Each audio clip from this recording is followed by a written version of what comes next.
El síndrome de Dravet es una encefalopatía epiléptica de grado muy severo que se inicia en el primer año de vida de los menores, con crisis habitualmente desencadenadas por la fiebre, a las que les sigue una epilepsia fármaco resistente. Es una enfermedad genética que comienza en el primer año de vida, como decimos, con una incidencia estimada de uno por cada 16.000 nacimientos. Se calcula que la padecen entre 250 y 450 niños y adolescentes de nuestro país de menos de 19 años. Y una de esas niñas es Marina. Saludamos ya a Valde Iglesias y Daniel Iglesias, son los padres de Marina. Muy buenos días, gracias por acompañarnos. Hola, buenos días, encantados de estar aquí con vosotros. Buenos días, María. Según la Sociedad Española de Neurología, este síndrome suele aparecer, como decimos, en ese primer año de vida del bebé, en torno a los 6 meses. Marina tiene ahora 11 años. ¿Cuándo os disteis cuenta de que algo no iba bien? Pues ella empezó un poquito antes, con 3 meses empezó a presentar convulsiones. Es verdad que eran como de una mano, un brazo, una cosa así un poco rara que no sabíamos nosotros lo que estaba pasando. Y con la vacuna de los 4 meses ya tuvo una convulsión más larga, generalizada, y ahí ya nos empezaron a hablar de que podría tratarse del síndrome de Dravet. Entonces el diagnóstico llegó rápidamente cuando ya después de esa vacuna que recibió vuestra hija. Ahí nos empiezan a hablar de que podría tratarse de ese síndrome, pero es verdad que este síndrome se produce por una alteración genética en el gen SCN1A y tienen que confirmarse con los resultados de un test genético. Es verdad que a nosotros los primeros resultados salieron negativos y posteriormente se repitieron como al año y algo, y ahí ya sí que se confirmó que tenía la enfermedad.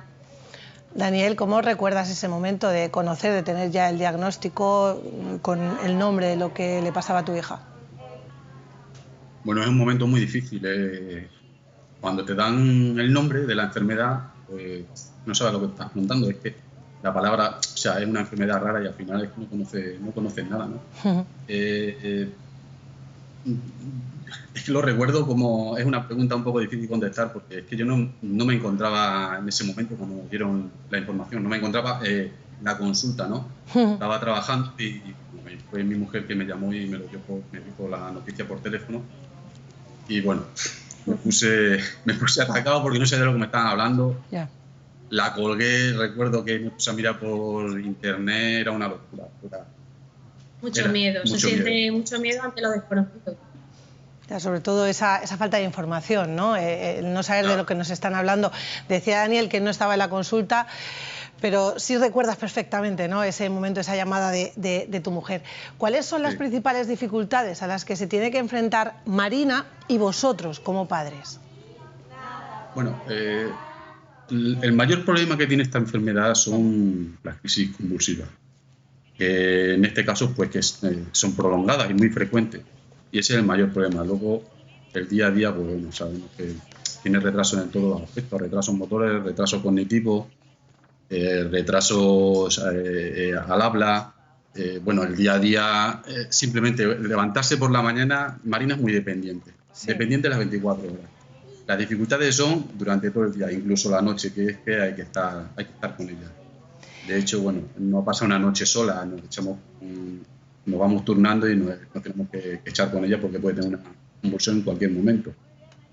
Y lo que le comentaba, desde primera hora, en el momento de levantarse, pues ya estamos con ella, ¿no? En ese momento de levantarse, al asearse, al desayunar, a vestirla, la llevamos al cole y allí tiene su atención y sus cuidados, y llega el momento de salir, la recogemos, volvemos a casa, fiesta, terapias por la tarde, volvemos a casa, cenar, todo.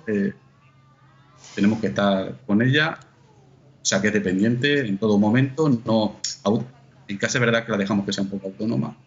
Ella, bueno, pues hace algunas cositas, ¿no? Te pide a veces ir al baño, bueno, eso lo hace de forma autónoma. Va al baño, te dice papá quiero o mamá quiero pipí, y la dejamos que vaya sola, que vaya haciendo cositas sola. Bueno, por vuestras palabras, Marina necesita una atención de 24 horas, 365 días del año. Ahora mismo los padres de Marina nos están atendiendo desde el Colegio Alfonso VIII de Plasencia, que nos ha habilitado esa sala, porque ellos han dejado a su hija para poder estar a tiempo en esta entrevista, poder charlar con ellos. También el centro nos abrió las puertas para conocer cuál es el trabajo que realizan con la niña cada día. Atentos. Son las 9:05. Los alumnos con necesidades especiales entran al cole un poquito más tarde que el resto de sus compañeros. Como uno de los objetivos fundamentales es la autonomía, pues es lo que trabajamos. Ellos entran, colocan su material, sus mochilas, entrega agenda, cambio de calzado y tal. Y después ya comenzamos la mañana. Y ahora Marina va a buscar las letras de plaza, que sí. Venga, ¿por cuál empieza, Marina? La P de Paula. La del Alfonso VIII es una de las 6 aulas abiertas de Extremadura y la única que existe en Plasencia. Era una niña que no podía tocar las ceras, le daba un repelús tremendo y había que ayudarla un montón. Es que tenía como... y avanzó muchísimo. Aunque se trabaja con ellos de forma individualizada, hay momentos de la jornada lectiva en los que se relacionan con el resto del alumnado del centro. Les gusta, lo disfrutan y les parece a ella que estar con los niños pues es una cosa grande. Y el día miércoles, mañana que toca, que es miércoles, educación física, y les encanta, vienen emocionadas, les gusta muchísimo. A Marina le encanta cantar y sobre todo contar cuentos. Es una niña muy despierta y cariñosa de la que, sin embargo, hay que estar pendiente constantemente. El año pasado solicitamos una enfermera por el tema de crisis de dos de las alumnas, no de ella Marina, y, hombre, se ha notado el cambio. Por lo menos las seguridades están cubiertas, ¿no? Gracias al trabajo realizado con ellos, estos niños ganan en autonomía, lo más importante para que en el futuro puedan llegar a ser todo lo que se propongan. Vale, ¿qué supone para tu hija acudir a ese colegio, a ese centro cada día y el trabajo que realizan con ella?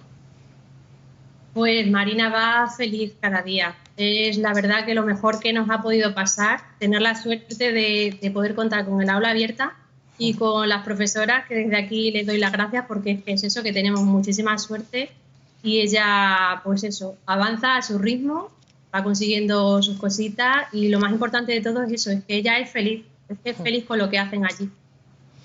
En nuestro país existe una fundación que acompaña a todas las familias con niños con síndrome de Dravet. Vamos a saludar ahora a José Ángel Aybar, es el presidente de esa fundación. Buenos días.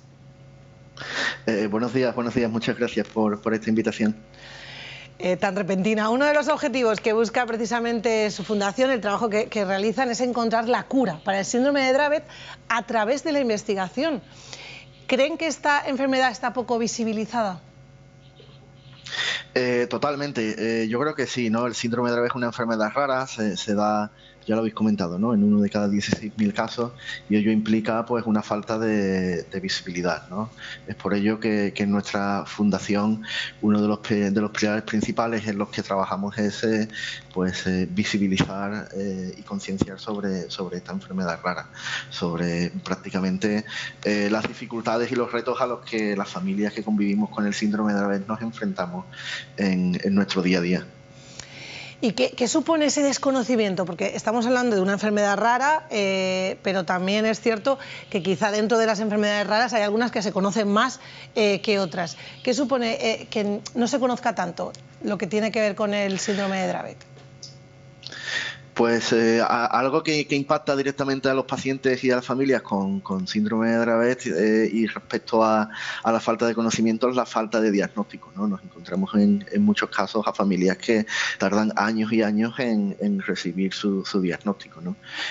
Incluso uno de los grandes retos que tenemos en nuestra fundación, y yo creo que también en otras enfermedades raras, es localizar a toda esa generación de adultos perdidos que es probable que nunca lleguen a recibir su diagnóstico correcto. Y esto además se agrava especialmente en el síndrome de Dravet.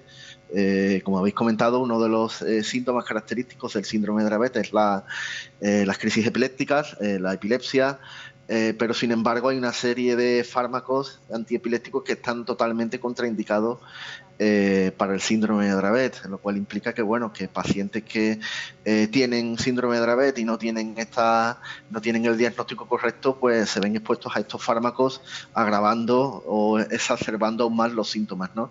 Y elevando por tanto también el riesgo de mortalidad que ya de por sí es alto en el síndrome de Dravet. Entonces, que un diagnóstico temprano llegue a las familias es clave, sí que influye, tiene mucha influencia. Totalmente, totalmente. Además, en estudios científicos, pues bueno, se ha demostrado que un diagnóstico tardío tiene un impacto negativo en el pronóstico, ¿no? No solo porque la persona se vea expuesta a fármacos contraindicados, sino porque además no reciben los tratamientos adecuados para la enfermedad.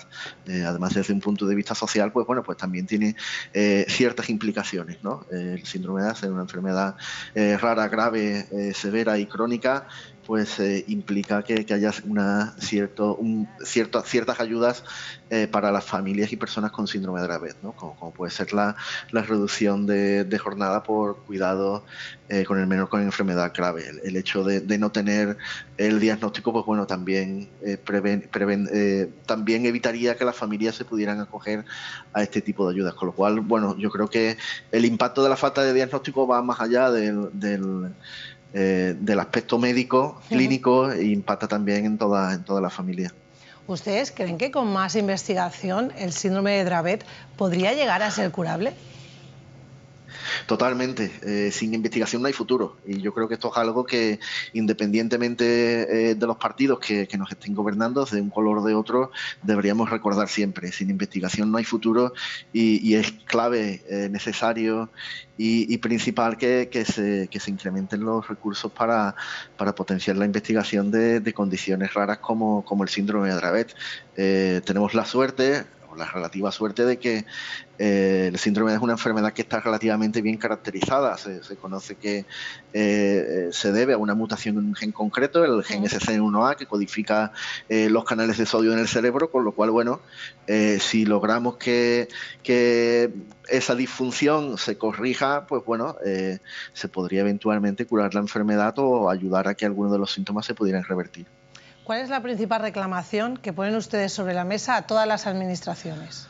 Las regionales, las autonómicas, pues las nacionales. Reclamaciones, desde luego, tenemos mucho desde el plano social, educativo, desde el plano de la investigación, pero por centrarme en lo que estamos hablando, yo creo que es necesario que todas las administraciones se centren y se comprometan a incrementar sus presupuestos en investigación, sobre todo en investigación en enfermedades raras como el síndrome de Dravet, que muchas veces son las grandes olvidadas dentro de la comunidad científica, ¿no? Hemos visto en estos últimos años que como todas las administraciones públicas se volcaron en cuanto a la investigación y el apoyo a enfermedades como puede ser el COVID, que obviamente pues bueno, tenía un impacto global y mundial, pero no debemos olvidar que más allá de las enfermedades que todos conocemos y que vemos prácticamente todos los días en los periódicos, hay otra serie de patologías, otra serie de condiciones que también necesitan su apoyo, y ahí yo creo que es donde se encuentra el síndrome de Dravet. José Ángel, muchísimas gracias por atender la llamada de Canal Extremadura y enhorabuena por la labor que realizan. Muchas gracias por la invitación. Valde, Daniel, según datos del SES, la incidencia del síndrome de Dravet aquí en Extremadura ronda los 5 pacientes. Y precisamente para sumarse a la lucha que hemos puesto sobre la mesa desde la Fundación, la de cada una de las familias, mañana el Colegio de San Calixto de Plasencia ha organizado una marcha solidaria a favor de la enfermedad de vuestra hija. Sí, así es. Se pusieron en contacto con nosotros y querían hacer la marcha solidaria en beneficio de la Fundación Síndrome de Dravet, y sobre las 11 de la mañana se hará la marcha por los alrededores del colegio. Creo que va acompañada de una charanga, ¿verdad? Sí. Y luego ya, pues al llegar al cole, habrá migas extremeñas para degustarlas, las preparan los papás de los niños, y luego habrá baile, amenizado también por una orquesta, por Santos Music. Y bueno, esperamos pasar un día divertido en familia. También pondremos nosotros un stand con productos solidarios de la Fundación para que todo el que quiera colaborar pueda hacerlo. Y nada.